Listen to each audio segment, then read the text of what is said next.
A free show. It was Saturday morning again, and Bryn and Smitty and Gormy and Horsey were sitting around the back porch at Smitty's place. They always came here on a Saturday morning when the weather wasn't very fine. This morning's weather wasn't very fine. Bagsing had been easy this time, as they all had picked the pictures.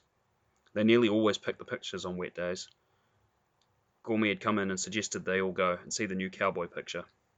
The rest all knew this picture was just as famous and exciting as the cowboy flick Gormy had seen last week, so they were all for the pictures.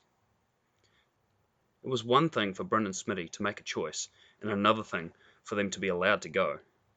Gormy nearly always had plenty of money, and Horsey would always be allowed to go, because he was the only one in his family, but it was never so easy for Bryn and Smitty.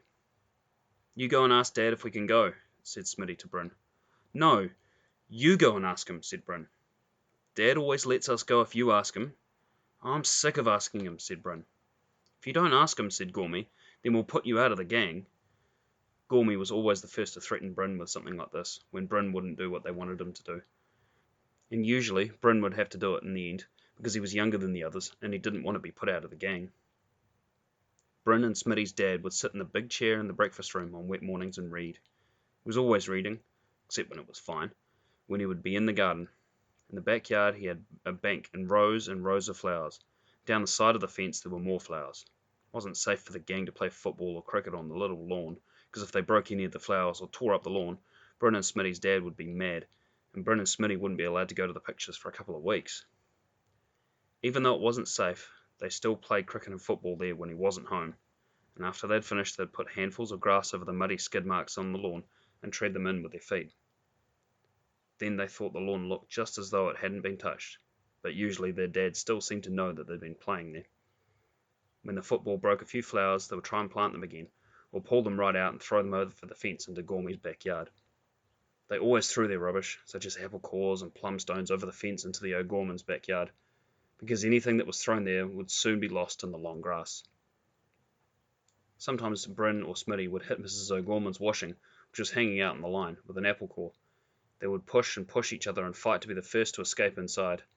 They would rush through the house into their bedroom, or sit on their beds and laugh and laugh and laugh. Mrs. O'Gorman either didn't see or took no notice, because they would never hear about it. But Mrs. Smith, who was always working around the house, would open their door and frown. "What have you boys done now?" she would say. It was too wet to do anything else, so this Saturday everybody bags the pictures. "Go on, you went for the messages this morning. Dad is sure to let us go if you ask him," said Smitty to Bryn. "Go on," urged Horsey, blinking his big Google eyes. So Bryn slowly went into the house. His father was sitting reading in the chair by the empty fireplace. "Dad," said Bryn, but Dad said nothing. He didn't move, he just went on reading. Bryn stepped further into the room. "Dad, can we go to the pictures this afternoon?" Dad slowly put down his book, turned in his chair and looked at Bryn, but he didn't say anything. "It's a corker picture, Dad. It's a heck of a wet day." Silence. Dad said nothing. He just looked. "We haven't been for a couple of weeks, and I did all the messages this morning." Silence. Dad still said nothing, just looked. "It's in Technicolor. We'll get Mum's and your breakfast in bed on Sunday morning." "Come here and sit on my knee," said Dad quietly. So Bryn went over and sat on Dad's knee. Dad rubbed his prickly chin against Bryn's soft cheek. Though it hurt a bit, Bryn didn't mind much, because Dad usually let them go to the pictures when he did that. Then Dad chewed Bryn's ear. Bryn didn't care about that either till Dad gave it a little bite. Then he yelled, and Dad laughed. "Yes, you can go," he said. "Here's a shilling for the two of you, and a penny to spend." Bryn ran out onto the porch, holding the shiny shilling and the 2 pennies, and when they saw them, Smitty and Gormy and Horsey all said, "Hooray!" After lunch, Gormy called for Bryn and Smitty. Then Gormy and Bryn and Smitty called for Horsey. Horsey was usually last. His mother was always fussing around and making him change clothes or something. They all went down the road to the picture theatre, which was past the first lot of shops on the tram line.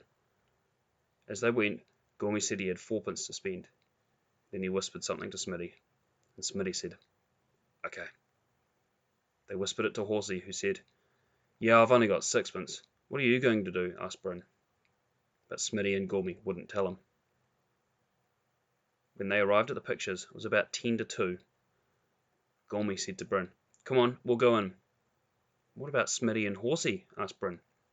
"Come on, we'll go in," said Gormy, grabbing Bryn by the arm. They put down their sixpences in front of the lady behind the little window and went in. Inside it was a bit dark at first, though the pictures hadn't started. There was a lot of noise, and pieces of paper and apple core were whizzing around all over the place. Some kids were banging their seats up and down and yelling at each other. Come on, we want to start. We want the pictures. We want the pictures." Bryn saw a boy put a big lump of chutty on the top of the seat in front, so that the girl who was sitting there would get it on her back or in her hair if she leant back when the picture started. "Let's sit here," said Bryn. "Nah," said Gormy. "Come with me." They went down and sat in the seats just by the door marked "Exit" with a big red light, where people went out after the picture was over.